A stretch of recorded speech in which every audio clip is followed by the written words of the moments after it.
подержите и посмотрите, и порадуйтесь.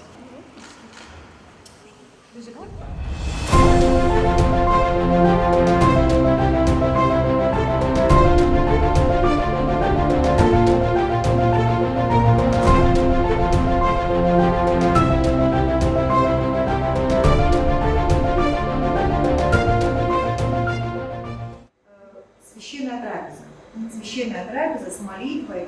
И можно утверждать, что в то время, когда осетины были лишены церковной службы, вот как раз трапеза, это было такое всенародное или семейное моление.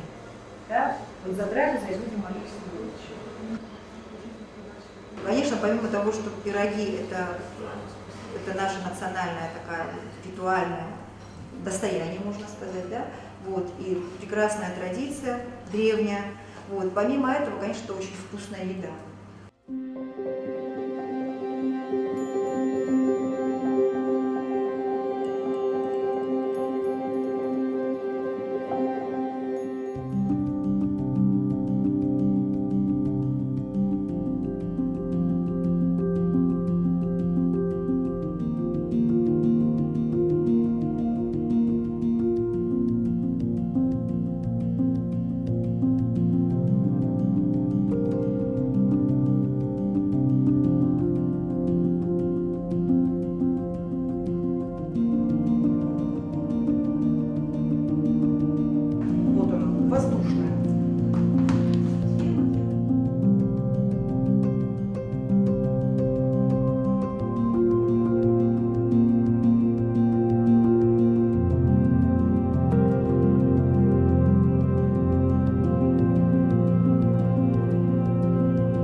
Любимые, и они называются ритуальные осетинские пироги, это пироги с сыром.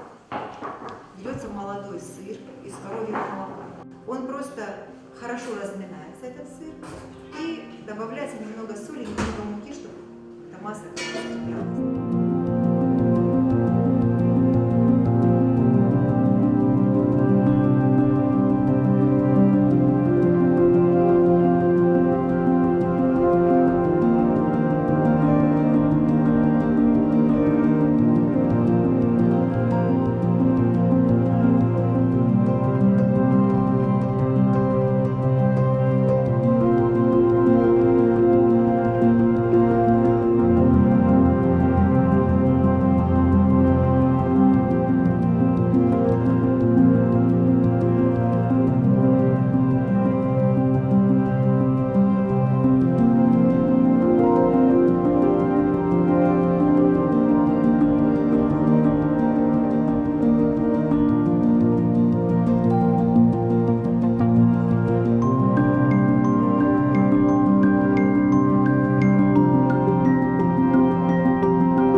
Пироги с сыром, они готовятся на любые праздники, такие вот осетинские. Это и такие семейные торжества, это и народные торжества, это и народные праздники.